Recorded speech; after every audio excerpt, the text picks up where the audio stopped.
Hello everyone, this is doctor Abdal. Welcome to my YouTube channel learn with doctor Abdal. So आज का हमारा topic है expectations या फिर इसे हम मैथमेटिकल एक्सपेक्टेशन भी कहते हैं. सबसे पहले इसकी एक मैथमेटिकल डेफिनेशन देख लेते हैं और फिर उसी को हम और अच्छे से डीप में जाके स्टडी करेंगे कि ये एक्चुअल में होता क्या है. तो mathematical expectation is a measure of the average outcome of a random experiment if it were repeated many times. मतलब क्या करता है, ये मेजर करता है average outcome of a random experiment. For example आप डाई का ही एक्सपेरिमेंट ले लो. आपने डाई उछाला तो उसके पास आपके पास आउटकम क्या क्या आएंगे, 1 2 3 4 5 6. अगर आप एक डाई को बार बार मैनी टाइम 1000 टाइम उसको आप थ्रो करते हो तो आपको कुछ इनमें से 1 2 3 4 5 6 में से कोई नंबर मिलेगा. अब आप क्या करो, जो भी उस पर नंबर आ रहे हैं ना उनको नोट करते चले जाओ. ठीक है, जो भी नंबर आया 2 आया, 5 आया, फिर 5 आ गया, दोबारा 6 6 3, तो सारे नंबर आएंगे 1, लेकिन चेंज हो के आएगा. अब आप क्या करो, उसका एवरेज ले लो. जो एवरेज आएगा, जब आपने इसको बहुत बार रिपीट करा है इस प्रोसेस को, मतलब आपने एक्सपेरिमेंट करते रहे और जो भी डाई पे नंबर आ रहा है उस नंबर को आप नोट करते चले गए. अब उन सबका ना एक एवरेज ले लो. एवरेज आपको पता है क्या होता है. एवरेज मीन जो आपने अर्थमेटिक मीन पढ़ा है. तो अर्थमेटिक मैं यहाँ पे इसको कंपेयर करके बता रहा हूँ, एक्चुअल में ये अर्थमेटिक मीन नहीं होता है, लेकिन कहीं कहीं ये उसी से बिल्कुल मैच कर जाता है अगर आप उसको बार बार एक्सपेरिमेंट को करते हो. तो अगर आपने बार बार उस एक्सपेरिमेंट को करा तो इसका जो वैल्यू आएगी उसी को आप एक्सपेक्टेशन बोलोगे. या फिर इन अदर वर्ड्स आप क्या करो, आपको हर एक नंबर आने की प्रोबेबिलिटी पता है. 1 2 3 4 5 6 1 आने की प्रोबेबिलिटी. ये रैंडम वेरिएबल है. रैंडम वेरिएबल हमने किस तरह से डिफाइन करा, जो भी डाई पे वैल्यू आ रही है. डाई पे वैल्यू आ रही है 1 2 3 4 5 6, तो हमने रैंडम वेरिएबल को डिफाइन कर दिया 1 2 3 4 5 6. अब उसकी प्रोबेबिलिटी क्या है, 1/6, 2 आने की प्रोबेबिलिटी भी 1/6, 3 आने की भी 1/6 एंड 6 आने की भी 1/6. तो इस तरह से सारी प्रोबेबिलिटीज आपके सामने. तो आप क्या करोगे, हर रैंडम वेरिएबल की जो वैल्यू है ना उसको उसकी प्रोबेबिलिटी से मल्टीप्लाई कर दो. 1 × 1/6 plus 2 × 1/6 and so on and 6 × 1/6. तो ये सम होके क्या आएगा, ये आ जाएगा आपका 21/6. ठीक है, ये मल्टीप्लीकेशन में 1 × 1/6, 2 इंटू मल्टीप्लीकेशन में है सारे. तो सम होके आएगा ये, दैट इज 3.5. तो ये जो अब आपको पता है डाई पे ऐसा कोई नंबर तो होता ही नहीं है. डाई पे अगर आप नंबर देखो क्या 3.5 होता है, नहीं. तो ये क्या बता रहा है, इसका मतलब ये बता रहा है कि आपने डाई फेंका, डाई पे जो भी वैल्यू आती चली गई, जो भी नंबर आ रहा है उसको आपने नोट करा और इसको आपने मैनी टाइम्स रिपीट करा इस प्रोसेस को. उसके बाद आपने उस पे जो नंबर आ रहा है उसका एवरेज क्या बन के आ रहा है, क्योंकि ये बता रहा है measure of the average outcome. ये मेजर है एवरेज आउटकम का of a random experiment if it were repeated many times. It means हम इसे अर्थमेटिक मीन तो नहीं बोल सकते, क्योंकि यहाँ पे इसमें हमारे पास एक हमेशा एक्सपेरिमेंट होगा, एक डिस्ट्रीब्यूशन फंक्शन होगा, probability distribution function and random variable होगा. तो जब भी हम एक्सपेक्टेशन या फिर मीन की बात करते हैं, एक्सपेक्टेशन को हम मीन भी कहते हैं. ठीक है, ये भी याद रखना आप. और इसको म्यू से डिनोट करते हैं, म्यू से. ग्रीक लेटर वर्ड है ये. ठीक है, ग्रीक लेटर वर्ड म्यू. तो इसमें क्या हो जाता है, अगर आप मैथमेटिकल एक्सपेक्टेशन की बात कर रहे हो तो वो एवरेज से डिफरेंट रहता है, क्योंकि एवरेज जो है आपके पास, जो आप अर्थमेटिक मीन निकालते थे, अर्थमेटिक मीन आपके पास कुछ डेटा होता था. फॉर एग्जांपल कुछ डेटा है आपके पास, आपने उनका सम करा, 2 + 3 + 4 + 5 करा और 4 से डिवाइड कर दिया. तो जो भी नंबर आ रहा है वो अर्थमेटिक मीन है. तो आपके पास वहाँ पे ऑब्जर्वेशन ऑलरेडी होती थी और ऑब्जर्वेशन या डेटा या सैंपल आपके पास ऑलरेडी होता था. तो आप अर्थमेटिक मीन ऑब्जर्वेशन को ऐड करके नंबर ऑफ ऑब्जर्वेशन से डिवाइड करके निकाल लेते थे. लेकिन यहाँ पे मैथमेटिकल एक्सपेक्टेशन में या फिर मीन में ऐसा नहीं है. यहाँ पे आपके पास एक रैंडम वेरिएबल है, रैंडम वेरिएबल की कुछ वैल्यू है और उनके सामने उनकी कुछ प्रोबेबिलिटीज़ हैं, P1 P2 Pn, इस तरह से कुछ प्रोबेबिलिटीज. और रैंडम वेरिएबल की वैल्यू है x1 x2 x3 and so on, जो भी वैल्यू है. ठीक है, तो हमने क्या करा, इनको कॉरेस्पॉन्डिंग वैल्यूज़ को मल्टीप्लाई करा है. मतलब रैंडम वेरिएबल अगर x1 वैल्यू ले रहा है तो उसको P1 से मल्टीप्लाई कर दिया, x2 वैल्यू ले रहा है तो उसको P2 से मल्टीप्लाई कर दिया, और हमने एक्सपेक्टेशन यहाँ पे क्या बना ली, एक्सपेक्टेशन ऑफ x बना ली summation xi into P i. जो रैंडम वेरिएबल वैल्यू ले रहा है वो xi है और जो उसके कॉरेस्पॉन्डिंग में प्रोबेबिलिटी है वो है पी आई. तो उन दोनों को मल्टीप्लाई करके हमने सम कर लिया, तो जो भी वैल्यू आई वो आ गई मैथमेटिकल एक्सपेक्टेशन। सो मैथमेटिकल एक्सपेक्टेशन हम हमेशा प्रोबेबिलिटी डिस्ट्रीब्यूशन के लिए या रैंडम वेरिएबल के लिए निकालते हैं, और हम अरिथमेटिक मीन हमेशा ऑब्जर्वेशन सैम्पल्स के लिए निकालते हैं। यहाँ आपको डिफरेंस पता होना चाहिए, क्योंकि बच्चे जो है इसको पढ़ लेते हैं और इसको क्योंकि इसका नाम मीन होता है तो वो हमेशा इसको अरिथमेटिक मीन से कंपेयर करने लगते हैं, तो वो थोड़ा डिफरेंट कॉन्सेप्ट है। आई होप आपको इसकी डेफिनेशन समझ आई हो। फिर हम इसको डिस्क्रीट रैंडम वेरिएबल और कंटिन्यूस रैंडम वेरिएबल के लिए अलग अलग पढ़ेंगे तो आपको और क्लियर हो जाएगा। सो नेक्स्ट हम देखते हैं expectation for discrete random variable. अगर x आपका कोई डिस्क्रीट रैंडम वेरिएबल है, आपको याद होगा डिस्क्रीट रैंडम वेरिएबल क्या होता था, उसकी वो कुछ नंबर ऑफ वैल्यूज लेता है, वो हमेशा काउंटेबल होती हैं, x1 x2 xn। मान लो उसने फाइनाइट नंबर ऑफ वैल्यूज ली, अब उसके कॉरेस्पॉन्डिंग कुछ प्रोबेबिलिटीज होंगी, for example p1 p2 and up to pn, इस तरह से कुछ प्रोबेबिलिटीज़ हैं। तो आप जो डिस्क्रीट के लिए एक्सपेक्टेशन फाइंड करते हो तो उसका फॉर्मूला बन के आता है summation i is equal to 1 to n xi into P I. अब ये यहाँ पे जो आपके सामने लिखा है समेशन रनिंग ओवर x, मतलब x वेरी कर रहा है जो रैंडम वेरिएबल की वैल्यू, तो x इंटू पी एक्स। यहाँ पे x मतलब वेरी कर रहा होगा जो रैंडम वेरिएबल वैल्यू ले रहा है, जैसे कि मैंने यहाँ पे दिखाया वो x1 x2 xn वैल्यू ले रहा है। और ये ज़रूरी नहीं फाइनाइट हो, ये इनफाइनाइट के लिए भी आप कर सकते हो। तो जब इनफाइनाइट, अब इसमें देखो क्या लिखा है, x is a discrete random variable with probability mass function pmf px and summation mod of x px is finite. Less than infinity लिखने का मतलब होता है वो फाइनाइट है। Then the expectation of x is this, मतलब जब ये फाइनाइट होगा ना तभी आप एक्सपेक्टेशन की बात कर सकते हो। मतलब अगर आपके पास ये कब यूज़ होता है, ये वाली चीज़ कब हमें देखनी होती है, जब हमारा रैंडम वेरिएबल जो है इनफाइनाइट नंबर ऑफ वैल्यूज़ ले रहा है, मतलब x1 x2 and so on, मतलब चलती चली जा रही हैं वैल्यूज़, और उसके कॉरेस्पॉन्डिंग कुछ प्रोबेबिलिटीज़ होंगी p1 p2 and so on. तो जब आप इनका सम करोगे, अब आप इनफाइनाइट वैल्यूज़ का सम कर रहे हो, i is equal to 1 to infinity. अब इनफाइनाइट सम ज़रूरी तो नहीं होता हमेशा फाइनाइट ही है, आप जब इनफाइनाइट नंबर ऑफ वैल्यूज़ को ऐड करोगे तो ज़रूरी तो नहीं हो फाइनाइट है, तो उसकी कन्वर्जन, सीरीज़ की कन्वर्जन देखनी होती है। तो हमें वहाँ पे दिखाना पड़ता है कि mod of x I into P i जो है वो फाइनाइट आ रहा है। अगर वो फाइनाइट आ रहा है उसके बाद आप फॉर्मूला लगाओगे एक्सपेक्टेशन का, ठीक है। और अगर फाइनाइट वैल्यूज़ हैं, जैसे कि मैंने यहाँ बताया, अगर फाइनाइट वैल्यूज़ हैं तो फॉर्मूला यही बनेगा summation I is equal to 1 to n X I into P I. तो इस पर बेस कुछ क्वेश्चन करेंगे तो आपको और क्लियर होगा। तो हमेशा याद रखना कि हमेशा ये चीज़ होल्ड करनी चाहिए। अगर आप इनफाइनाइट में जा रहे हो ना, इनफाइनाइट नंबर ऑफ वैल्यूज़ में जा रहे हो, तो ये चीज़ होल्ड करा के देखनी पड़ेगी आपको, ये चीज़ होल्ड करा के देखनी पड़ेगी, उसके बाद ही आप एक्सपेक्टेशन फाइंड कर सकते हो, मतलब उसके बाद ही एक्सपेक्टेशन आपका एग्जिस्ट करेगा। अदरवाइज अगर ये इनफाइनाइट आ गया, अगर ये चीज़ इक्वल टू इन्फिनिटी आ गया, तो आपका this implies expectation of x does not exist, वो एग्जिस्ट ही नहीं करेगा। सो कुछ क्वेश्चन करते हैं अब। सो क्वेश्चन नंबर 1 है हमारे पास, let the random variable x of the discrete type have the probability mass function given by the table. तो ये x उसकी नंबर ऑफ जो रैंडम वेरिएबल वैल्यू ले रहा है वो ये है, उसकी प्रोबेबिलिटीज ये है। तो फॉर्मूला क्या आता है एक्सपेक्टेशन निकालने का, उसको हम ई एक्स से डिनोट करते हैं, summation x I into P I, ये था। अब इसमें कितनी वैल्यूज़ हैं उनको हम मल्टीप्लाई करते चले जाएंगे प्रोबेबिलिटी से। तो फर्स्ट वैल्यू है 1 रैंडम वेरिएबल, उसको हम मल्टीप्लाई करेंगे 4/10 से जो उसकी प्रोबेबिलिटी है। सेकेंड वैल्यू रैंडम वेरिएबल की 2 है, उसको 1/10 से मल्टीप्लाई कर दो। देन 3 वैल्यू है, 3 की प्रोबेबिलिटी क्या है 3/10, एंड 4 वैल्यू है, उसकी प्रोबेबिलिटी क्या है 2/10।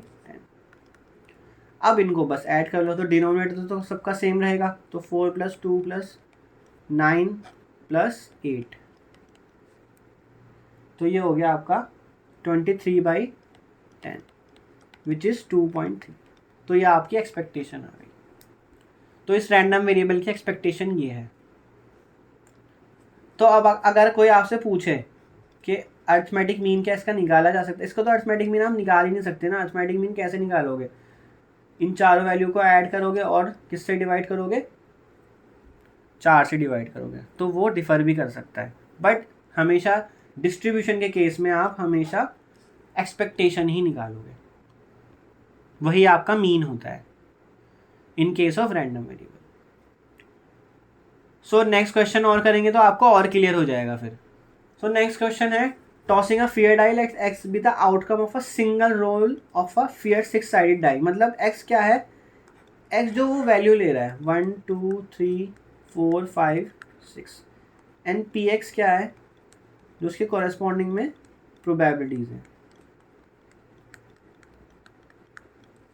तो हमारे यहाँ पे जो मैंने आपको स्टार्टिंग में डेफिनेशन समझाते हुए भी वाला क्वेश्चन करा था, तो आपने एक्सपेक्टेशन ऑफ एक्स कैसे करनी है, जो भी उसकी वैल्यूज़ है उनको रैंडम वेरिएबल की वैल्यूज़ को उसके कॉरेस्पॉन्डिंग प्रोबेबिलिटी से मल्टीप्लाई करके उन्हें ऐड कर देना है। तो next is 3 into 1/6, then 4 into 1/6, then 5 into 1/6 and 6 into 1/6। तो ये हो गया आपका 6 डिवाइड में चला गया, 1 + 2 + 3 + 4 + 5 + 6। तो ये हो गया आपका 21/6 विच इज़ 3.5। तो ये आपकी एक्सपेक्टेशन आ गई। So next question, let x be the number of heads when 3 fair coins are tossed. Number of heads denote कर रहा है x, तो x आपकी क्या क्या वैल्यू ले सकता है। अगर आप 3 कॉइन्स को टॉस करते हो तो हेड्स कितने आ सकते हैं, मिनिमम हेड 0, फिर 1, फिर 2, फिर 3, मैक्सिमम 3 तक ही जा सकते हो। 3 बार कॉइन को टॉस करो और उनके कॉरेस्पॉन्डिंग की प्रोबेबिलिटी आपने निकालनी सीखी भी होगी। मैंने आपको प्रोबेबिलिटी मास फंक्शन की वीडियो में निकालना भी सिखाया था। तो 0 हेड आने की प्रोबेबिलिटी मतलब हमेशा टेल आ जाए तीनों सिक्कों पे, तो वो आ जाएगा 1/8। 1 आने की प्रोबेबिलिटी 3/8, 2 आने की प्रोबेबिलिटी मतलब 2 हेड्स कब आएंगे, तो वो 3 टाइम्स आएंगे। और 3 हेड आने की प्रोबेबिलिटी मतलब तीनों कॉइन्स पे हेड आ जाए, तो वो एक टाइम ही ऐसा हो सकता है, तो 1/8। अब आपको एक्सपेक्टेशन निकालनी है, एक्सपेक्टेशन ऑफ एक्स। तो फर्स्ट वैल्यू क्या है 0, उसकी corresponding probability 1/8। Then next value है 1, उसकी प्रोबेबिलिटी 3/8। फिर नेक्स्ट वैल्यू है 2, उसकी probability 3/8 and next value is 3 and उसकी भी प्रोबेबिलिटी क्या है 1/8। बस अब आप इनको ऐड कर लो, तो जो भी वैल्यू आ रही है आपकी 3 + 6 + एंड 3, तो 12/8 आ रहा है। तो 1.5, this is expectation of x. So this is a very good question. यहाँ पे आपको और अच्छे से पता लगेगा कि एक्सपेक्टेशन आप किन केसेस में, किन सिनेरियोज में निकाल सकते हो और उसका आपको बेनिफिट भी रहेगा। तो so you draw 1 card from a standard deck of playing cards, if you pick a heart you will win $10। तो हम इसका डेटा बनाते चले जाते हैं। अगर आप हार्ड पिक करते हो तो प्रोबेबिलिटी ऑफ हार्ड कितनी होगी, कितने हार्ड्स होते हैं 52 कार्ड्स में 13 हार्ड्स होते हैं, और इसमें कितने डॉलर मिले, उसके $10 मिल रहे हैं। Next, if you pick a face card which is not a heart, तो फेस कार्ड टोटल कितने होते हैं, फेस कार्ड होते हैं 12, ठीक है ना, मतलब किंग, क्वीन एंड जैक, तीनों चारों कैटेगरीज में, ठीक है ना, हार्ट में, स्पेड में एंड डायमंड एंड क्लब में। अब उसमें से वो बोला है आप हार्ट की निकाल दो विच is not hard, face card which is not hard, तो 3 निकालने पड़ेंगे। तो face card which is not hard,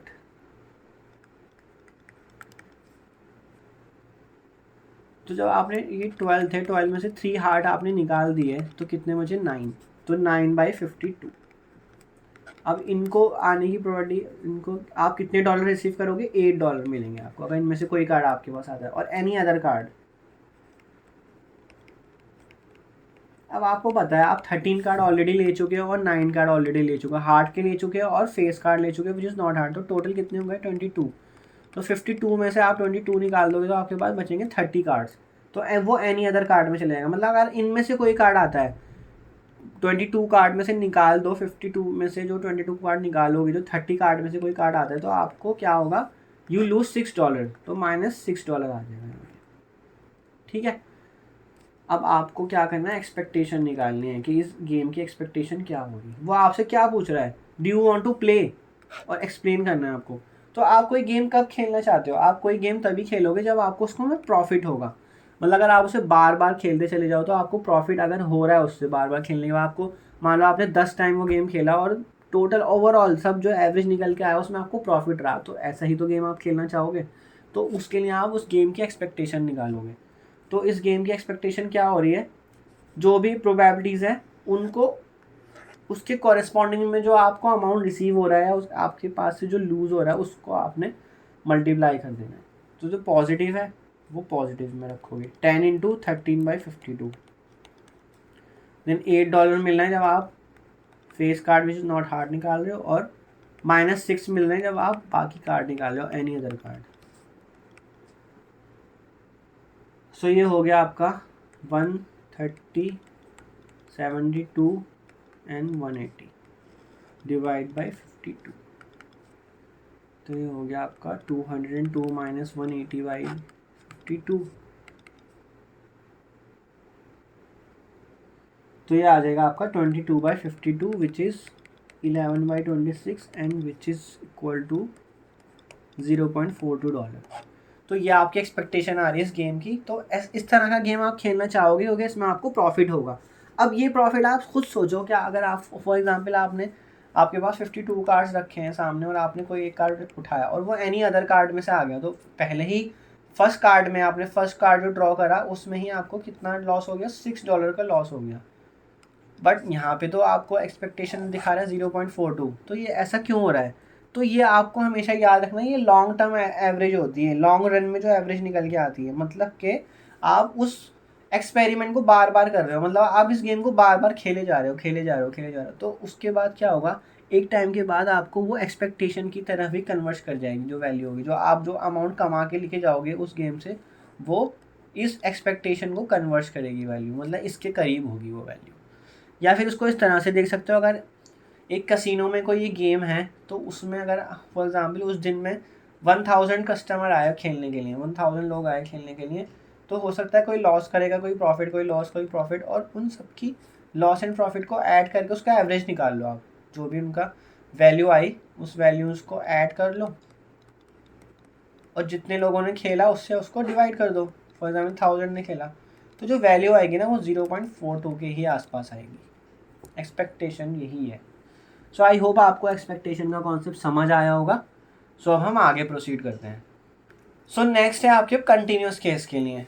so continuous के लिए हमारे पास हमेशा जब भी एक्स कोई कंटिन्यूस रैंडम वेरिएबल होता है तो हमारे पास जो प्रोबेबिलिटी डेंसिटी फंक्शन हम डिफाइन करते हैं उसके लिए, हम जो हमारे पास डिस्क्रीट रैंडम वेरिएबल होता है उसके लिए हम प्रोबेबिलिटी मास फंक्शन लेते हैं, और जो डेंसिटी फंक्शन होता है उसके लिए हम एफ लेते हैं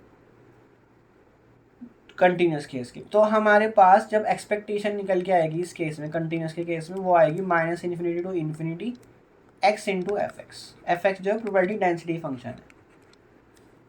तो ये वैल्यू होती है expectation in case of continuous, but provided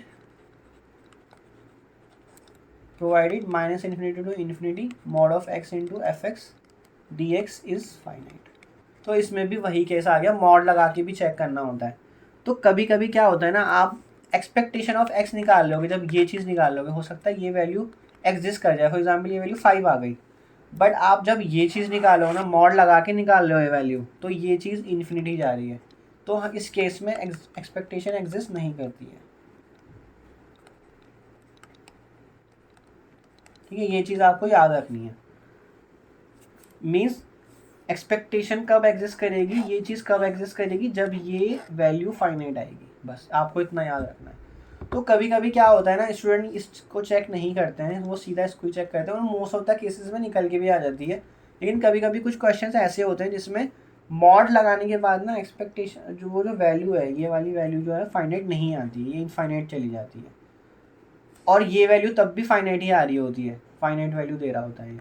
तो बट एक्सपेक्टेशन इस केस में एग्जिस्ट नहीं करती है अगर ऊपर वाली इंटीग्रेशन की वैल्यू आपकी इनफाइनाइट आ जाए। तो इस पे बेस कुछ क्वेश्चन करेंगे तो आपको और क्लियर हो जाएगा। सो जैसे कि क्वेश्चन है, suppose F X is equal to 3/x² x belong to 0 to 2। तो हमारे पास एक्सपेक्टेशन का फॉर्मूला क्या था, एक्सपेक्टेशन ऑफ x था आपके पास -∞ to ∞ x into F x dx, ये था फॉर्मूला। अब ज़रूरी नहीं है आप हमेशा -∞ to ∞ करोगे, आपका जो एफ एक्स है वो 0 to 2 में ही डिफाइंड है, बाकी प्लेसेस पे फिर वो 0 हो जाएगा। तो इसका मतलब -∞ to ∞ करोगे and x into F x की वैल्यू है आपकी 3/8 x² dx। बट यहाँ पे जो लिमिट्स हैं वो आपकी अब चेंज हो जाएंगी, क्योंकि एफ एक्स जो है वो सिर्फ और सिर्फ 0 to 2 पे ही डिफाइन किया गया है, तो इसलिए वो आ जाएगा आपका 0 to 2। अब सिंपल इंटीग्रेशन ही करना है आपको, 3/8 0 to 2 x³ का इंटीग्रेशन करना है। सो इंटीग्रेशन क्या होता है, 3/8 इंटू 1/4 x⁴ एंड लिमिट डाल दो 0 to 2। तो ये हो गया आपका 16, 3/2 तो 1.5, ये आपका एक्सपेक्टेशन ऑफ एक्स आ गई।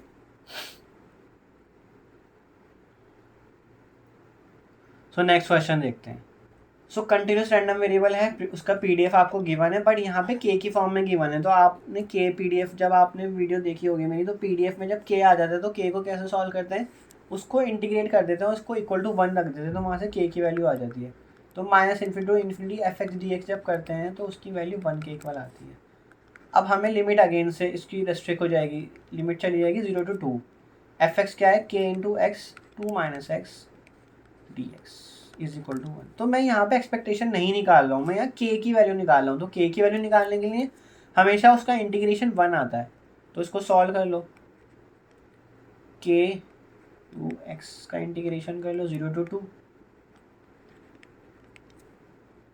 एंड 0 to 2 के एक्स स्क्वायर डी एक्स, और इसको रख दो इज इक्वल टू 1।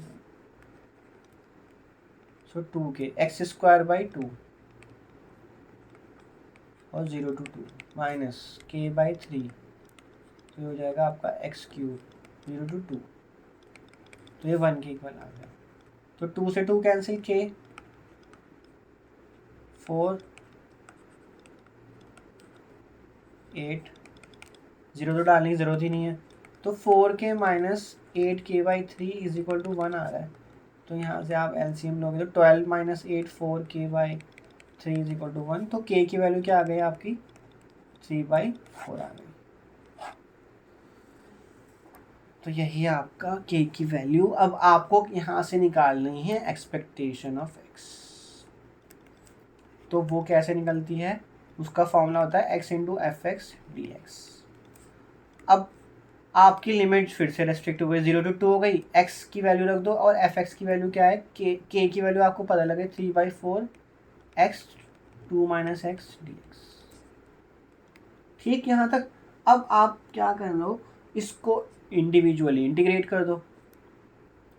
तो 3/4 इंटू 2 करोगे तो 3/2, और एक्स स्क्वायर का इंटीग्रेशन कर दो, मल्टीप्लाई कर दिया मैंने उसको इंडिविजुअली, एंड 3/4 एक्स क्यूब का इंटीग्रेशन कर दो। तो 3/2 बाहर आया इसका और 3/4 इसका, तो यहाँ से 3/2 एक्स स्क्वायर की 1/3 x cube 0 to 2 minus 3/4 into 1/4, और एक्स की पावर 4 इसका इंटीग्रेशन आ गया 0 to 2। तो 1/2 8 माइनस 3/16 16, तो ये 4 - 3 इज इक्वल टू 1। तो ये आपकी एक्सपेक्टेशन आ गई। तो एक्सपेक्टेशन का फॉर्मूला आई थिंक आपको क्लियर हो गया होगा, x इंटू एफ एक्स का इंटीग्रेशन करना है आपने। अब हम एक्सपेक्टेशन की कुछ प्रॉपर्टीज़ देख लेते हैं जो कि बहुत इंपॉर्टेंट है। सो सबसे पहले आपकी लीनियरिटी। सो यहाँ पे आपने क्या करा है, अगर आपके साथ कोई भी रैंडम वेरिएबल के साथ कोई कांस्टेंट मल्टीप्लिकेशन में होगा तो वो कांस्टेंट बाहर आ जाएगा, और हमेशा एक कांस्टेंट का एक्सपेक्टेशन जो है वो वही सेम आ जाता है। तो यहाँ बी का एक्सपेक्टेशन जब निकाला तो वो बी ही आ जाएगा। तो ये इसकी फर्स्ट प्रॉपर्टी है। सेकंड प्रॉपर्टी, जैसे आप लीनियर ट्रांसफॉर्मेशन में पढ़ते थे कि रैंडम दो वेरिएबल हैं आपके पास, दो वेक्टर हैं, तो वो T X plus T Y होता था। तो यहाँ पे भी वो सेम है, वो लीनियर है, सम ऑफ एक्सपेक्टेशन हो जाएगा।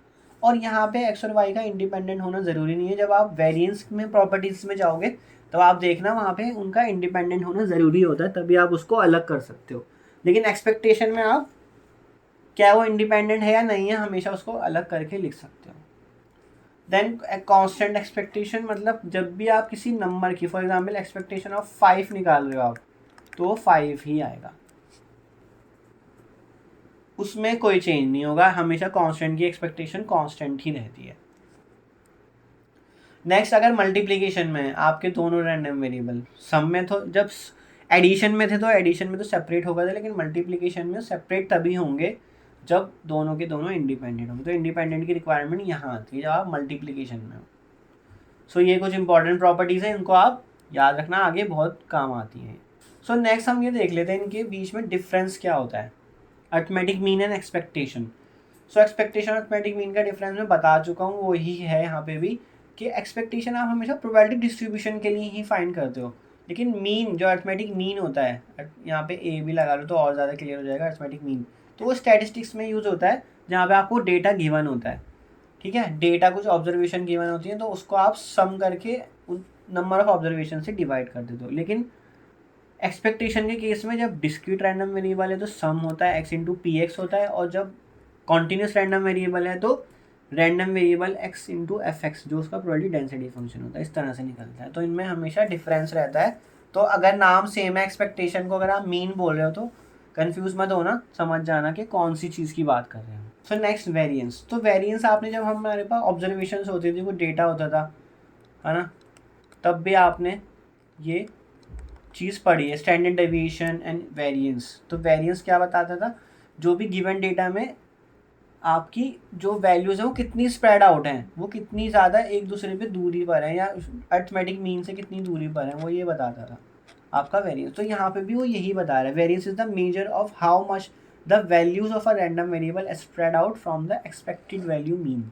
मतलब जो अब आपने रैंडम वेरिएबल है उसका जो आपने एक्सपेक्टेशन निकाला, उसके बाद आपने उसी रैंडम वेरिएबल का वेरिएंस निकाला, वेरिएंस ऑफ एक्स। अब जो रैंडम वेरिएबल की जो वैल्यू होंगी x1 x2 xn, ठीक है, वो मान लो आपने रियल लाइन पे प्लॉट कर लो उनको, तो उनका ही कुछ एक्सपेक्टेशन निकल के आ जाएगा, वो मान लो यहाँ पर है, इन वैल्यूज़ का एक्सपेक्टेशन यहाँ है। अब वेरिएंस ये बताएगा कि उस एक्सपेक्टेशन से बाकी की वैल्यू, जो रैंडम वेरिएबल की वैल्यूज़ हैं x1 x2 x3 x4, वो कितनी कितनी दूरी पर है, या तो वो बहुत पास पास होंगे, वो मतलब एक्सपेक्टेशन अगर आपका यहाँ कहीं पॉइंट है और बाकी की वैल्यू बहुत पास पास हैं, x1 x2 xn, तो इसका मतलब वो ज़्यादा स्प्रेड आउट नहीं है, वो बहुत क्लोज हैं, तो वेरिएंस की वैल्यू कम आएगी। और अगर वेरिएंस की वैल्यू बहुत ज़्यादा आ रही है, इसका मतलब जो रैंडम वेरिएबल की वैल्यूज़ हैं x1 x2 xn, वो बहुत दूर दूर ही होंगी, x3 x4 इस तरह से होंगी, और एक्सपेक्टेशन भी एक्सपेक्टेशन से कितनी दूरी पर है वो ये बताता है वेरिएंस, ठीक है ना। अगर वो एक्सपेक्टेशन से बहुत पास है तो वेरिएंस बहुत कम है, और वेरिएंस बहुत ज़्यादा है तो वो एक्सपेक्टेशन से वैल्यूज़ बहुत दूर दूर है, तो वो यही बता रहा है, स्प्रेड आउट बता, larger the variance the more spread out the values are. Then variance का फॉर्मूला डिस्क्रीट एंड कॉन्टिन्यूस के केस के लिए ये भी डिफरेंट होगा। तो ये एक्चुअल में वेरिएंस ऑफ एक्स जो होता है आपका, वो एक्सपेक्टेशन ही होता है, but expectation of X minus mu whole square होता है।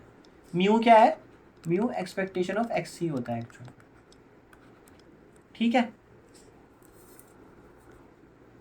तो डिस्क्रीट के केस में आपका सम होता है, देखो अगर आप यहाँ देखो सम हो रहा है X minus mu whole square into P X हो रहा है। अब यहाँ पे आप एक्स से मल्टीप्लाई नहीं कर रहे हैं पी एक्स को, आप पूरे X minus mu whole square को कर रहे हो, और आपका मतलब summation X minus X I कर लो, जो भी वैल्यू ले रहा है, square into P of X. और आपका कंटिन्यूस के केस में वेरिएंस ऑफ एक्स क्या होता है, वो भी एक्चुअल में एक्सपेक्टेशन तो फॉर्मूला लिखोगे ही लिखोगे, लेकिन जब वो कंटिन्यूस हो जाएगा तो वो इंटीग्रेशन में कन्वर्ट हो जाएगा। तो X minus mu whole square into F X D X, ठीक। ये नोटेशन भी होती है, आप अगर एफ के नीचे एफ एक्स लगा दें मतलब वो फंक्शन ऑफ एक्स है। ये कभी आपको यहाँ एक्स से मल्टीप्लाई 2 बार हो रहा है, कभी कभी यूँ लिख देते हैं एफ वाई उसके सफिक्स में, मतलब ये पूरा एक फंक्शन है वाई का। बट इन शॉर्ट आप इन दोनों को जब आप सॉल्व कर रहे होगे डिस्क्रीट के केस के लिए या कॉन्टिन्यूस के केस के लिए, तो आप ये शॉर्ट फार्मूला भी यूज़ कर सकते हो, ये बहुत हेल्पफुल होता है और मोस्टली यही यूज़ होता है, expectation of X square minus expectation X whole square. तो ये फॉर्मूला बहुत यूज़ होगा वेरिएंस ऑफ एक्स निकालने के लिए। अदरवाइज आप वेरिएंस ऑफ एक्स को ऐसे भी सॉल्व करके एक बार देख सकते हो, expectation of X minus mu whole square लिखा है, ठीक है, तो इसका होल स्क्वायर ओपन कर लो तो क्या बनेगा, x square mu square minus 2x mu, यही बनेगा। इस पर एक्सपेक्टेशन अप्लाई करा दो। अब एक्सपेक्टेशन लीनियर फंक्शन होता था, हमने अभी पढ़ा है, तो वो सारे सम को सेपरेट कर देगा, म्यू स्क्वायर माइनस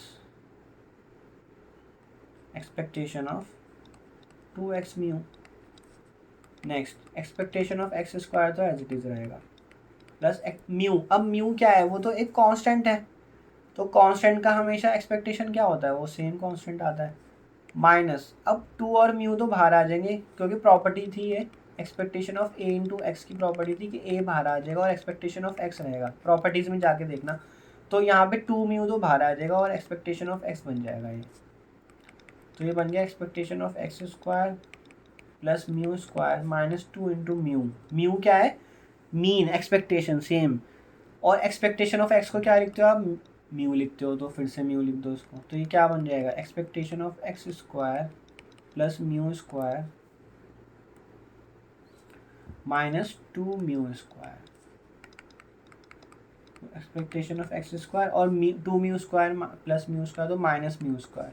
अब म्यू को मैं वापस से एक्सपेक्टेशन ऑफ एक्स की फॉर्म में लिख रहा हूँ, तो म्यू इक्वल होता है एक्सपेक्टेशन ऑफ एक्स के, और उस पर स्क्वायर लगा तो इसका होल स्क्वायर। तो ये फॉर्मूला आपका यही बन गया। ठीक है, अब एक्स यहाँ पे कॉन्टिन्यूस या डिस्क्रीट है, प्रोसीजर सारा सबका यही रहेगा सेम, इसलिए हम हमेशा ये शॉर्टकट फॉर्मूला यूज़ कर लेते हैं। ये एक्चुअल में डिस्क्रीट और कंटिन्यूस दोनों के केस के लिए वैलिड है, तो हम ये फॉर्मूला ही यूज़ करेंगे आगे वेरिएंस निकालने के लिए। डिस्क्रीट होगा तो सम यूज़ करेंगे, और कॉन्टिन्यूस का रैंडम वेरिएबल होगा तो हम इंटीग्रेशन यूज़ करेंगे। So let X be the number of heads when 3 fair coins are tossed, find the variance of the random variable. तो ये वाला क्वेश्चन हमने अभी एक्सपेक्टेशन ऑलरेडी निकाली थी, लेकिन फिर भी मैं आपको एक बार वेरिएंस निकाल के दिखा देता हूँ कि वेरिएंस कैसे निकलेगा। तो सबसे पहले आपके पास एक्स है और प्रोबेबिलिटी ऑफ एक्स है। तो हेड्स कितने जाते हैं इसमें? 0 1 2 3 तक जाते हैं। उनकी प्रोबेबिलिटी क्या होती है? 1/8, 3/8, 3/8 एंड 1/8। मतलब हेड कितने जा सकते हैं आपके? Minimum 0, maximum 3। अब एक्सपेक्टेशन ऑफ एक्स निकाल लो। सो 0 into 1/8 plus 1 into 3/8 plus 2 into 3/8 plus 3 into 1/8। हम वेरिएंस निकाल रहे हैं, तो वेरिएंस निकालने के लिए आपको पता है आपको ये दो चीज़ें चाहिए ही चाहिए, expectation of X square minus expectation X का होल स्क्वायर चाहिए। तो इसलिए हम पहले एक्सपेक्टेशन निकाल रहे हैं। तो इस सम होके क्या बनेगा आपका? ये बन रहा था आपका 3/2 एंड 1.5 बन जाता है आपका। अब नेक्स्ट निकालोगे आप एक्सपेक्टेशन ऑफ एक्स स्क्वायर। तो इसके लिए आपको एक्स स्क्वायर की भी ज़रूरत होगी, तो एक्स स्क्वायर निकाल लो। क्या क्या आएंगे? 0 1 4 एंड 9, और प्रोबेबिलिटी उनकी सेम ही रहने वाली जो एक्स की प्रोबेबिलिटीज़ है। तो वो 1/8, 3/8, 3/8 एंड 1/8। ठीक है ना, हमें एक्स की प्रोबेबिलिटीज ही लिखनी है यहाँ पे, और ऊपर एक्स स्क्वायर है। अब एक्स स्क्वायर को उनकी प्रोबेबिलिटी से मल्टीप्लाई कर दो। तो 0 into 1/8, 1 into 3/8 plus 4 into 3/8 and plus 9 into 1/8। तो ये प्रोबेबिलिटीज को ऐड कर लो, तो ये बनेगा 24/8 विच इज़ 3। अब आप वेरिएंस के फॉर्मूले में से पुट कर दो। Variance of X is equal to expectation of X square minus expectation X का होल स्क्वायर। तो एक्सपेक्टेशन एक्स स्क्वायर क्या है? 3 माइनस एक्सपेक्टेशन ऑफ एक्स क्या है? 1.5, और उसका भी होल स्क्वायर करना है आपने। तो 3 minus 2.25 which is equal to 0.75। तो ये आपका वेरिएंस आ गया। तो ये बता रहा है कि डेटा कितना स्प्रेड आउट है मीन से।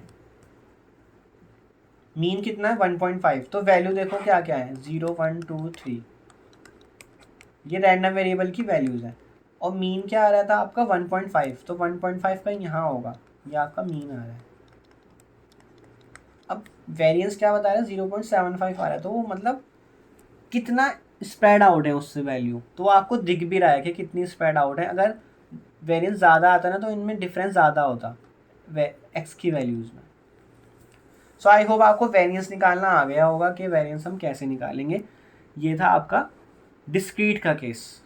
ठीक है, डिस्क्रीट में हमेशा सम ही करना है, प्रोबेबिलिटीज को मल्टीप्लाई करना है रैंडम वेरिएबल की वैल्यू से, उनको सम करना है। एक्सपेक्टेशन एक्स निकाल रहे हो तो एक्स की वैल्यू से करना है, एक्सपेक्टेशन एक्स स्क्वायर निकाल रहे हो तो एक्स स्क्वायर की वैल्यू से प्रोबेबिलिटीज को मल्टीप्लाई करना है और सम करना है। सो नेक्स्ट क्वेश्चन देखते हैं। यहाँ हमने लिया कॉन्टिन्यूस का, इसमें हमें एक्सपेक्टेशन और वेरिएंस निकालना है। ठीक है, तो वेरिएंस निकालने के लिए आपको पता है एक्सपेक्टेशन तो चाहिए ही चाहिए, तो एक्सपेक्टेशन तो हम निकाल ही रहे हैं। तो एक्सपेक्टेशन का फॉर्मूला क्या बनता है जब आप कॉन्टिन्यूस का केस लेते हो? -∞ To infinity x into fx dx, ये बनता है। अब हमें पता है x जो है वो ग्रेटर देन 0 के लिए fx डिफाइन किया गया है। fx कब कब डिफाइंड है? बस जब x की value greater than equal to 0 है। तो इस केस में आप अपनी इंटीग्रेशन की लिमिट्स चेंज कर दोगे 0 टू इन्फिनिटी, क्योंकि f(x) बाकी प्लेसेस पे 0 है तो उसका इंटीग्रेशन हमें करने की ज़रूरत ही नहीं है। तो x करोगे into 1/5 exponential minus x/5 dx, तो ये आपका इंटीग्रेशन हो जाएगा यहाँ तक। तो इंटीग्रेशन करते हैं इसका, तो 1/5 तो आप बाहर ही रखो, integration 0 to infinity x into exponential minus x/5 dx। तो यहाँ पे हम यूज़ करते हैं आईलेट, उसमें हम देखते हैं कि कौन कौन से फंक्शन। तो आपके पास अलजेब्राइक फंक्शन है जो x है, और दूसरा फंक्शन है एक्सपोनेंशियल जो कि एक्सपोनेंशियल माइनस x/5 है। तो x को आप फर्स्ट मानोगे और एक्सपोनेंशियल माइनस x/5 को सेकंड। तो ये आपका फर्स्ट है और ये आपका सेकंड फंक्शन है। तो 1/5 curly bracket first as it is, ये रूल होता है इंटीग्रेशन का बाई पार्ट, ठीक है। तो x फर्स्ट आ गया function, first as it is, second का इंटीग्रेशन, तो सेकंड का इंटीग्रेशन करो, ठीक है। कांस्टेंट को डिवीजन में लेके जाते हैं जब आप इंटीग्रेशन कर रहे होते हो। फिर फॉर्मूले का minus, integration 0 to infinity, then first का डेरिवेटिव, तो x का डेरिवेटिव 1 आ गया और एक्सपोनेंशियल माइनस x/5 का आपने इंटीग्रेशन करा तो कांस्टेंट फिर से नीचे चला गया, कर्ली ब्रैकेट क्लोज, देन 1/5। तो ये माइनस का 1/5 आपका ऊपर चला जाएगा, माइनस का 5 बन जाएगा। अब आप देखो जब आप इन्फिनिटी डालोगे ना यहाँ पे x को और यहाँ पे x को, तो ये फॉर्म कैसे बनेगी। इस फॉर्म को मैं और थोड़ा रिड्यूस कर देता हूँ, इसको मैं इस फॉर्म में लिख रहा हूँ, x by exponential minus x/5, और ये वैल्यू कहाँ पे कैलकुलेट करनी है, इन्फिनिटी पे, ठीक है। नेक्स्ट माइनस आता है और 0 डालोगे अब आप नेक्स्ट वैल्यू में, तो 0 डालने पे तो वो 0 हो जाएगा, ठीक है। अपर लिमिट डाली तो मैंने अपर लिमिट नहीं डाली होगी, अपर लिमिट में इन्फिनिटी भी आएगा ऊपर, और ये नीचे चला गया तो प्लस में लिखोगे तो नीचे भी इन्फिनिटी आएगा, क्योंकि एक्सपोनेंशियल इन्फिनिटी जो है वो इन्फिनिटी होता है और एक्सपोनेंशियल माइनस इन्फिनिटी जो है वो 0 होता है, ठीक है। एंड 1 बाई एक्सपोनेंशियल इन्फिनिटी यानी कि 1 बाई इन्फिनिटी वो भी 0 होता है।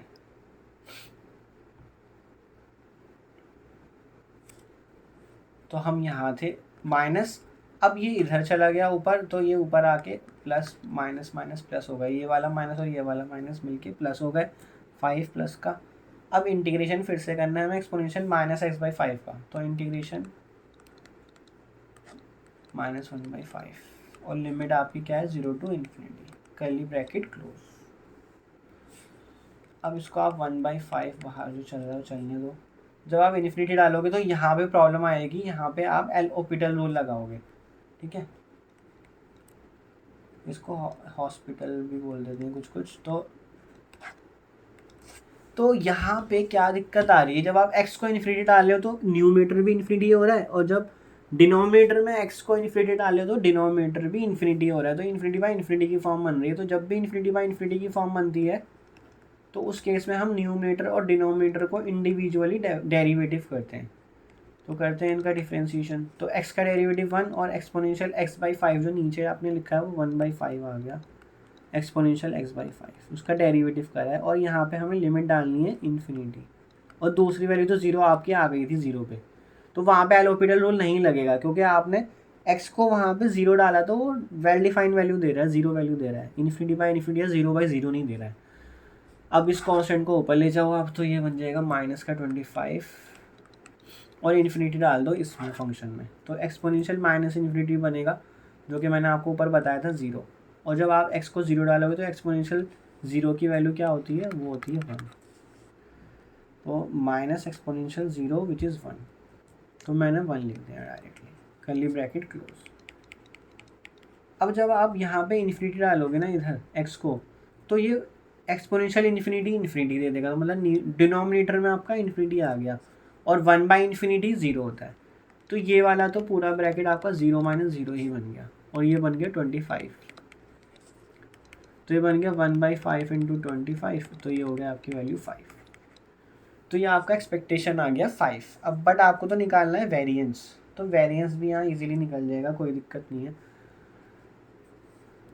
तो वेरिएंस के लिए आपको एक्सपेक्टेशन ऑफ एक्स स्क्वायर निकालना पड़ेगा, तो एक्सपेक्टेशन एक्स स्क्वायर कैसे निकलेगा, 0 to infinity x² into F X D X, मतलब जहाँ जो भी यहाँ लिखा है ना एक्स क्यूब लिखा है तो यहाँ पे आप क्यूब से मल्टीप्लाई करोगे, ये है एक्सपेक्टेशन का फॉर्मूला। तो एक्सपेक्टेशन ऑफ एक्स स्क्वायर आप निकाल रहे हो, तो 0 to infinity x square and 1/5 constant बाहर रख देता हूँ मैं, और एक्सपोनेंशियल माइनस x/5 dx। तो ये फर्स्ट, ये सेकेंड। तो first as it is x square और exponential minus x/5 divide by minus 1/5 और लिमिट 0 टू इन्फिनिटी। फिर फॉर्मूले का minus 0 to infinity, x square का डेरिवेटिव करोगे मतलब फर्स्ट टर्म का तो 2x और सेकेंड का इंटीग्रेशन एक्सपोनेंशियल माइनस x/5 और माइनस 1/5 एंड dx।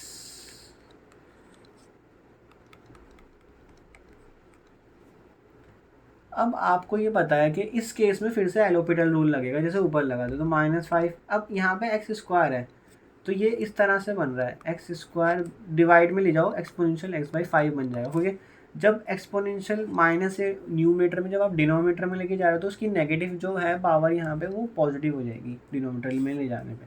अब इस पे एलोपिटल रूल लगाओगे तो न्यूमरेटर डिनोमिनेटर को इंडिविजुअली डेरिवेटिव करोगे तो ये बन जाएगा 1/5 एक्सपोनेंशियल x/5।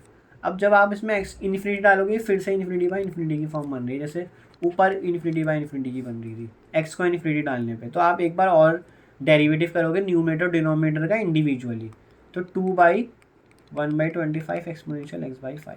क्योंकि मैं एक्सपोनेंशियल x/5 का जब डेरिवेटिव करता हूँ तो उसका कांस्टेंट 1/5 मल्टीप्लिकेशन में जाता है, तो ये बन गया 2/125। तो इसको एज इट इज़ लिख लेते हैं, क्योंकि वैसे भी इन्फिनिटी डालने पे 0 ही होने वाला है। जब आप इसको इन्फिनिटी डालोगे यहाँ पे ये इन्फिनिटी भी है एक्स, तो ये 2/इन्फिनिटी बनेगा विच इज़ 0। तो मैं यहाँ पे 0 लिख रहा हूँ डायरेक्टली, ठीक है। फिर माइनस, अब ये वाली जो लोअर लिमिट है 0 उसको डालोगे आप, तो यहाँ पे x क्योंकि मल्टीप्लिकेशन में x को 0 डालते ही 0 बन गया। देन माइनस, और यहाँ माइनस का 1/5 है तो ये प्लस का 5 आ गया। अब 0 to infinity x into exponential minus x/5।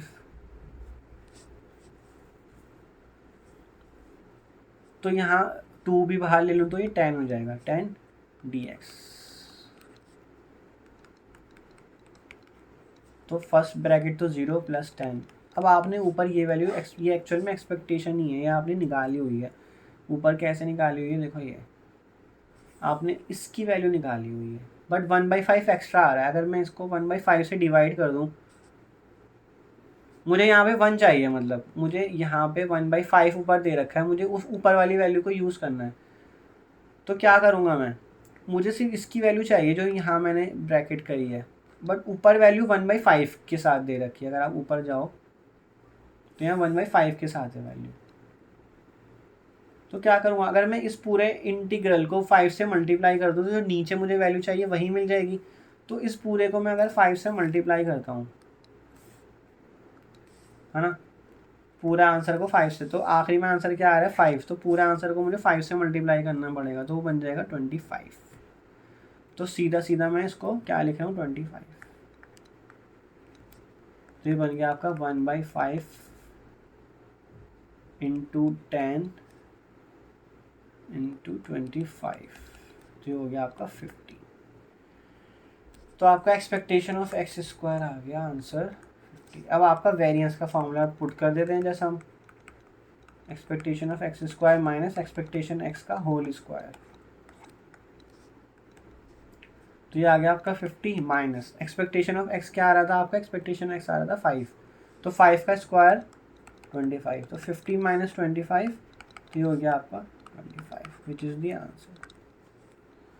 So I hope this is clear कि वेरिएंस हम कैसे निकालेंगे। तो मैंने थोड़ा ना ट्रिकी क्वेश्चन लिया ताकि आप इंटीग्रेशन भी इजीली समझ जाओ, इसमें एलोपिटल रूल कहाँ लग सकता है और कैसे लिमिट को आप रिड्यूस करोगे, और कैसे आप एक्सपेक्टेशन जो आपने ऑलरेडी निकाला है वो एक्सपेक्टेशन ऑफ एक्स स्क्वायर में यूज़ भी कर सकते हो। सो नेक्स्ट, वेरिएंस की कुछ प्रॉपर्टीज़ हैं जो कि बहुत यूज़फुल रहती हैं आगे जब आप चीज़ें करोगे प्रोबेबिलिटी डिस्ट्रीब्यूशन से रिलेटेड। तो वेरिएंस हमेशा कांस्टेंट का 0 होता है। एक्सपेक्टेशन में क्या था, एक्सपेक्टेशन में जब आप निकाल रहे थे तो एक्सपेक्टेशन कांस्टेंट का वो कांस्टेंट ही आ रहा था, यहाँ 0 आएगा। अब वेरिएंस ऑफ एक्स प्लस सी, तो एक्सपेक्टेशन जब आपने निकाला था एक्स प्लस सी का वो आ रहा था, एक्सपेक्टेशन ऑफ एक्स अलग हो रहा था और सी का तो सी आ रहा था, लेकिन यहाँ पे सी का 0 हो जाएगा वेरिएंस, तो यहाँ वेरिएंस ऑफ एक्स आएगा बस। देन जब आप expectation of x c into x निकाल रहे थे तो सी कांस्टेंट सीधा सीधा बाहर आ रहा था और एक्सपेक्टेशन एक्स हो रहा था, बट यहाँ पे वो स्क्वायर होके आएगा। उसका रीज़न ना उसके फॉर्मूले में ही छुपा है, क्योंकि वेरिएंस ऑफ एक्स जो है वो इनसे मिलके बनता है, variance expectation of X square minus expectation X का होल स्क्वायर करके। तो वो एक्सपेक्टेशन में देखो दोनों जगह स्क्वायर हो रहा है ना, इसलिए वो सी स्क्वायर होके बाहर निकलेगा, इसलिए वो सी स्क्वायर होके बाहर निकल रहा है।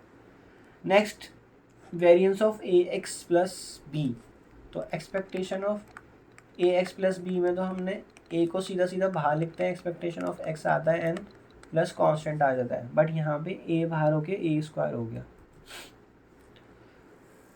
देन वेरिएंस ऑफ सम, यहाँ पे हमें हमेशा इंडिपेंडेंट वेरिएबल की सहारा लेना पड़ता है अगर आप उसको सेपरेट करके लिखना चाहते हो।